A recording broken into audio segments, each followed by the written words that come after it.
काय झालं? काही हरकत नाही, तुम्हाला उगाच काच लागेल, मी करते साईडला वा.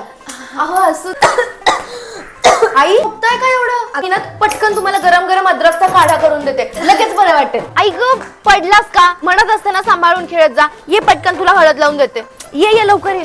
काय झालं? का ओरडताय? बटन तुटलंय माझं. एवढंच ना, थांबा लगेच लावून देते. हो कामं पडली आहेत मला. बाबा द्या, मी रिमोट चालू करून देते. 2 के मारले ना, बघा झाला की नाही चालू. गावावरून पाहुणे येत आहेत. अहो मग टेन्शन काय घेताय, मी आहे ना. मी काहीच काळजी करू नका, अख्खं घर आवरते आणि पटापट सगळ्यांसाठी स्वयंपाक करते. काय झालं? असं तोंड पाडून का बसला? वहिनी मला बाहेर जायचंय. हे बघ ना किती टॅन झालंय ग. एवढंच ना, मग तुम्ही सोल स्किलचा ब्राईटनिंग सोप वापरा ना. मला पण खूप टॅन झालेलं. मग मी सोल स्किनचा हा ब्राईटनिंग सोप ऑर्डर केला. मी 7 दिवस एकाच हाताला साबण लावून बघितला आणि रिझल्ट तुमच्या समोर आहे. टॅनिंग आणि बॉडीचे ठराविक काळे पार्ट जसं की elbow, hand, neck, under arms यावर हा साबण इतका इफेक्टिव्ह आहे. रिझल्ट तुमच्या समोर आहे आणि याचा सुगंध तर वा.